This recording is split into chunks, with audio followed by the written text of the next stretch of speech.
कि शादी क्या पर हुआ भी है। जो है वो इसको प्रोपेगेंडा क्या कहा गया Yes. इंडियन गवर्नमेंट की तरफ से, और फिर कहा कि ये तो खुफिया एजेंसियों ने ही शादी करवाई है। खुफिया एजेंसीज दुनिया की अगर उठा के क्यों देख ऐसे ले, इल्जाम लगाए गए? इतना बड़ा मास्टर स्ट्रोक कोई नहीं कर सकता। ये इश्क भी हो जाता है दुनिया में, लोग सच्चा प्यार भी कर जाते हैं, और अल्लाह ने हमारी लिखी थी और ये ऊपर होती हैं। ये और ये सच्चे प्यार रूहानी, की और मैं निशानी आपको उससे आपने पहले का भी बताती ओढ़ी हुई है ये उससे चादर। पहले भी मैं आपको बताती हूँ कि जब वो मुझे पहली दफ़ा मिले तो मैंने उनकी ऑटोग्राफ ली जी। बिल्कुल वो एक क्या लिखा था ऑटोग्राफ में उन्होंने? ऑटोग्राफ में वो मेरे पास अभी तक है। तो उन्होंने लव एंड प्रेयर्स और साथ अपना सिग्नेचर दिया, और मेरी वालदा को दी तो उन्होंने प्रेयर्स लिखा, मेरे पे लव सादा लिखा। और इम्पैक्टफुल वर्ड्स। तो उन्होंने मुझे बाद में क्या बताया, उन्होंने कहा मैं 4 साल, कहता आपका नाम मिशाल है, उन्होंने 2 दफ़ा मुझसे पूछा। मैंने कहा जी, तो उन्होंने कहा आप बाद में बताया उन्होंने मुझे कि मैं 4 साल मकबूजा कश्मीर की हर गली कूचर गांव में hundreds of villages by foot गया हूँ, सफरे आज़ादी में मशल बरदार जो है टॉर्च लेके हर जगह मैं गया हूँ, तो मिसाल तो यहाँ थी। ऐसे उन्होंने कहा। तो कहते हैं मुझे बड़े लोग छेड़ते हैं आपको चिरागे रखा उन्होंने। तो बड़े उन्होंने प्यार से कहा।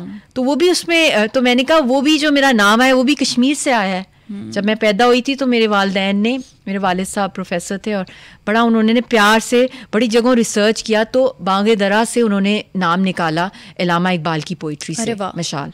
तो वो एक ऐसा एक कनेक्शन है।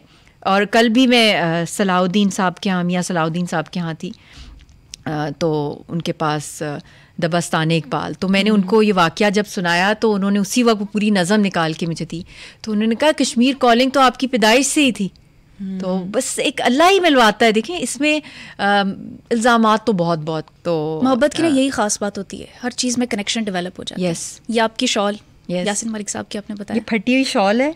ये मैं पिछले 15 जनवरी से, जब से मेरी वालदा की शहादत हुई है, तो मैं ये डेली पहन रही हूँ। जहाँ भी मैं कहीं निकलती हूँ, घर में इबादत कर रही हूँ, और इतनी इससे मुझे पावर मिलती है। और ये उनकी जेलों वाली शॉल है, और इसमें से क्योंकि वो सिगरेट भी पीते थे तो इसमें 1-2 सुराख भी हैं इसके अंदर। अच्छा। तो मुझे अक्सर लोग कहते हैं जी क्या हो गया, तो मैं इतनी आई थिंक यासीन मलिक का नाम ही जो है वो एक अलम है बहादुरी का और हक का। तो उनकी शॉल पहन लेने से एक पावर, अकीदत है, मोहब्बत है, मोहब्बत के अलावा बड़ी बड़ी स्ट्रेंथ मिल जाती है, ईमान ताज़ा हो जाता है मेरा। कश्मीर पर आप तो है ही, आपका जो है एक स्टांस है, फ़लस्तीन के लोगों के लिए क्या कहेंगी? भारतीय हुकूमत से क्या मुतालबा करेंगी? यासिन मलिक की रिहाई के हवाले से भी पाकिस्तानी हुकूमत से क्या मुतालबा करेंगी? देखें, जो पैलेस्टाइन का मसला है उसके लिए दुनिया की ग्लोबल पब्लिक निकल आई है हक पे जी।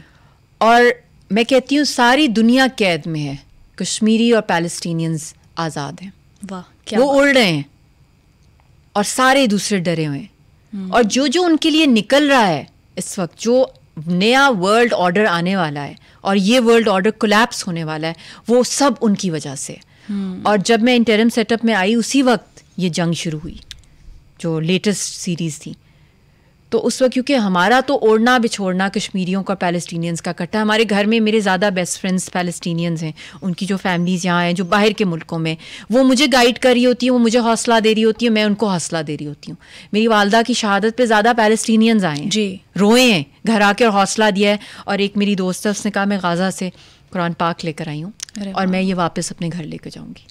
और ये मेरा अल्लाह से मैंने दुआ की है कि मैंने अपने घर वापस इसी कुरान पाक को लेकर जाना है। तो ये तो लेवल ऑफ फेथ है। और जब मैं इंटरिम में आई तो उस वक्त मैंने कश्मीर की कंसल्टेटिव कमेटी बनाई, जो एक कमेटी नहीं थी जो कश्मीर रवायती कमेटियाँ सियासी बनती हैं सियासी बारगेन के लिए। इसके अंदर सारे एक्सपर्ट्स को, सारे स्टेक होल्डर्स जो कश्मीरी थे, और हमने पूरा एक लॉन्ग टर्म प्लान दे दिया जो भी नेक्स्ट रिजीम ने आना था। और दूसरा, हमने पैलेस्टाइन की पाकिस्तान की हिस्ट्री में पीएम सेक्रेटेरिएट पावर कॉरिडोर्स में हाईएस्ट पेडेस्टल पर होता है, वहाँ पे मैंने बनाई। और मैंने पूरे पैलेस्टाइन से मुझे मुबारकें आई कि ये तो हाईएस्ट लेवल का सपोर्ट हमें मिल रहा है कि हम पॉलिसी मेकिंग में हमें आपने कमेटी, और उसमें मैंने उसका इफ्तिताह करवाया साउथ अफ्रीका के हाई कमिश्नर जो इनका मुकदमा आईसीजे लेके गए और पैलेस्टीनियन एम्बेसडर थे। और उन्होंने भी कहा हमें डायरेक्ट थ्रेट्स आ रही हैं इस वक्त नेतन्याहू से, मुझे भी आई। मतलब कि वो एक डायरेक्ट टक्कर थी, मगर वो एक ऐसी टक्कर थी जो प्रैक्टिकल वे में पाकिस्तान जो इसकी हेल्प कर सकता है। शाह जी, एक तरफ आपकी ये वाली सारी स्ट्रगल और दूसरी तरफ यासिन मलिक कितना टॉर्चर बर्दाश्त कर रहे हैं, हार्ट सर्जरी हुई उनकी, 2019 में जब उनको गिरफ्तार किया गया तो 3 साल बाद मुकदमा चलाया गया, कि कुल कितने मुकदमात उन पर हुए, किस तरह के केसेस हैं? सारे जो केसेस हैं वो फ्रॉडुलेंट केसेस हैं, और 7 प्राइम मिनिस्टर्स ऑफ इंडिया ने ऑफिशियली यासीन साहब को इंगेज किया। American state department, American European diplomats ने, हेड ऑफ़ द स्टेट्स ने उनके साथ 1-to-1 जो है कश्मीर के मसले को हल करने के लिए जो है बातचीत की। तो वो शख्स जो पूरी दुनिया में गया और कश्मीर का मुकदमा लेकर गया, पाकिस्तान भी आए, सब लोगों ने उनको इंगेज किया और हुर्रियत की क़यादत को, वो आज दहशतगर्द बन गए हैं। वाजपेयी वो भी बीजेपी के थे, उन्होंने भी इंगेज किया, तो फिर वो भी टेररिस्ट हैं। सारे इंडियन प्राइम मिनिस्टर्स जो पास्ट के वो भी सब दहशतगर्द थे, जिन्होंने यासीन साहब और कश्मीर की हुर्रियत की आदत के साथ मिल के मुज़ाकरात की टेबल पे उनको बुलाया। इंटीरियर मिनिस्टर और उनकी बेटी के अगवा के कोई 30 साल पुराने केस में उनको फंसाया, वो भी, और एक एयरफोर्स का केस है, जाली केस है, बहुत से केसेस हैं जो उनके ऊपर किए गए कि ही इज़ अ टेररिस्ट। तो हर कश्मीरी मोदी के लिए टेररिस्ट है, क्योंकि वो खुद सबसे बड़ा दहशतगर्द है।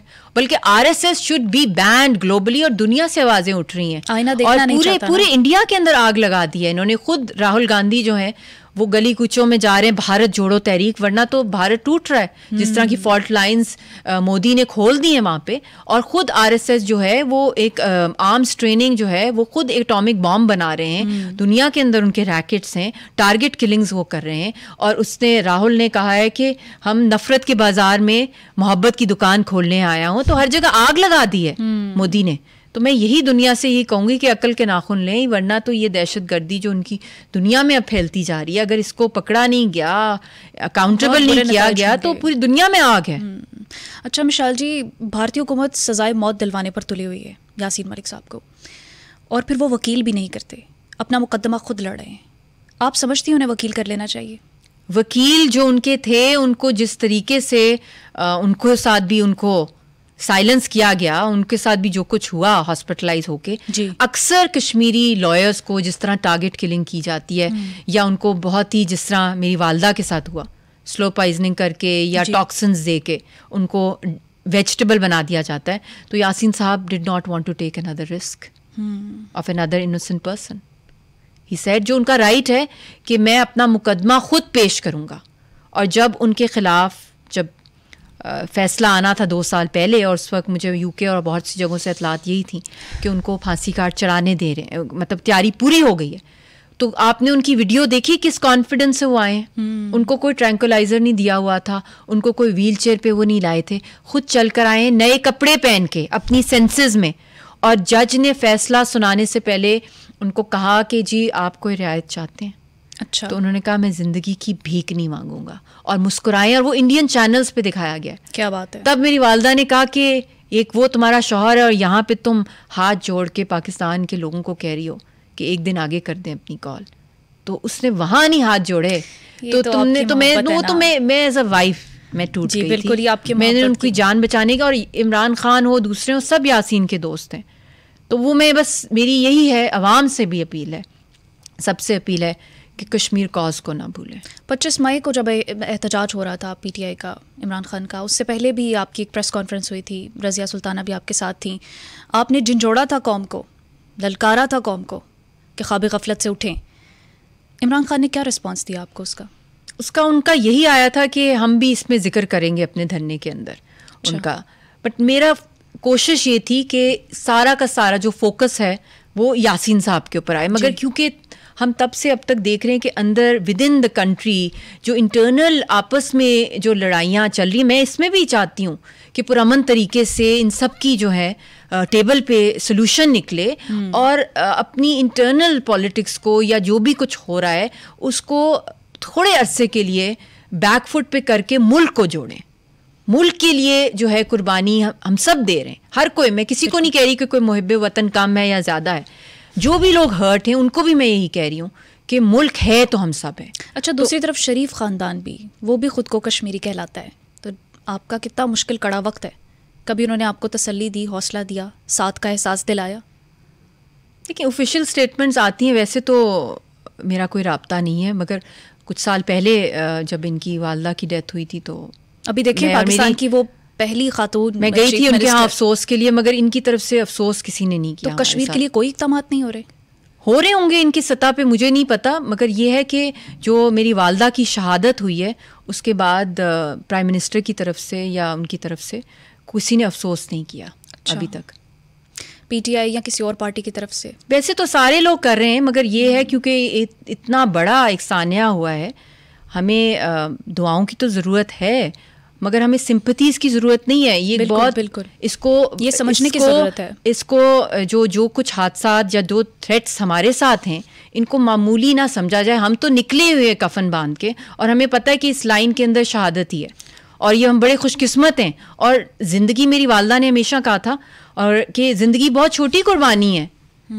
हम कोई सिंपथी के लिए नहीं कह रहे कि आओ हमें बचाओ, मुझे कोई सिक्योरिटी नहीं चाहिए, बहुत एक ही दिन आनी है। थ्रेट्स हैं आपकी वो तो मेरी तो हमारी जिंदगी ही यही है। अपनी सिक्योरिटी के लिए कुछ नहीं करती? अल्लाह है, अल्लाह सबसे बड़ा है, हमें कोई बुलेट प्रूफ गाड़ियाँ नहीं चाहिए। और बेटी के लिए भी नहीं? नहीं, अल्लाह है। जब कहा गया था थ्रेट्स के लिए, तब जो लोगों ने समझा होगा इसके बारे में, ख्याल भी बहुत लोग रखते हैं हमारा, मगर हमें कोई प्रोटेक्शन के लिए नहीं हमारे इस काम के अंदर। ये हमारी अपनी इनर कॉलिंग है, जो मेरी वालदा ने भी अपनी जान दी है, लाखों कश्मीरियों ने दी है, वो उन्होंने आज़ादी के लिए दी है। कोई हमें कोई एक्स्ट्रा केयर नहीं चाहिए। हम भी आम गरीबों की तरह, हम फ़कीरों की लाइन पर हैं, हम वीआईपीज़ नहीं हैं। तो फाइनेंशियल क्राइसिस भी तो होते हैं, तो क्या फाइनेंशियल क्राइसिस तो कोई मतलब कि वो तो लाइफ के अंदर जो भी कोई हलाल कमाई के ऊपर होता है। हमारी तो अपनी सेविंग्स हैं, जो कुछ हो सकता है हम एक सिंपल एक नॉर्मल लाइफ गुजार रहे हैं, और मेरी वालदा अक्सर हमें सपोर्ट करी होती हैं, तो उसका भी इतना वरी कभी भी नहीं मैंने किया। लाइफ को मैंने ज़्यादा प्लान नहीं किया। अब तो आपकी वालदा ने, और मैंने पहले भी नहीं प्लान किया सिक्योरिटी है आप पर। बिल्कुल। तो क्या सोचती है मुस्तकबिल में, किस तरह चलेंगी? बस उसके लिए मैं दुआ करती हूँ कि ये जो नस्ल आ रही है कश्मीर की, एटलीस्ट ये इस मसले का हल कोई निकले और कश्मीरियों को आज़ादी का सांस मिले। और सारी family, what is there to lose Faiza, what is there to lose? अगर मैं यही सोचती रहूँगी मेरी बेटी का क्या होगा, मेरे शौहर का क्या होगा, मेरी वालदा का क्या होगा, मेरा, तो फिर हम लोग इस शहीदों की लाइन पे नहीं निकल सकते। हमने सब चीज़ें पहले कुर्बान करनी है। अपना अभी मुझे नहीं पता how long I will be surviving. आप एक आर्टिस्ट हैं, आप बहुत खूबसूरत पेंटिंग्स बनाती हैं, पोइट्री से भी लगाव रखती हैं, तो कभी यासीन मलिक से, कश्मीर से मोहब्बत का इजहार इस वे में भी किया? यस, बहुत दफ़ा। बड़ी मतलब जो भी छोटी सी पोइट हूँ मैं, मगर मैंने की है पोइट्री। कुछ सुनाएंगी आप? पोइट्री मैं सुना दूंगी आपको। जी sure. Oh my Yasin, where have you gone? It's been 10 years and 6 months since I saw your very face. It's been 6 years since I heard your merry voice. How it haunts me what you whispered thy night of February 22nd, 2019, when we exchanged our wedding vows a decade ago. Now the tyrant whips you with a single blow and drags you by the handcuff to such a low. To little Razia your final words, my daughter, I'm going afar. Yet she peeps restlessly by the window, searching thy stars. Where Papa is hiding behind the moon? I'm afraid it's the gallows of barrack number 7, Tihar, where no light descends, nor sunlight creeps into the iron walls. Calamitous was the night of severance, terrible beyond words. I'd die with pain had I to die that night. O Kashmir, when the vultures took you away, all your admirers left you astray. You gave a glimpse of heaven, as they say, another name for paradise. Our hearts are bleeding, blood dripping from veins. Some brothers of Hitler are celebrating blood parties on our soil so red. Thy rivers are red, with graves at every mile. Oh my Kashmir, oh my Kashmir, oh my Yasin, oh my Yasin. बहुत खूबसूरत,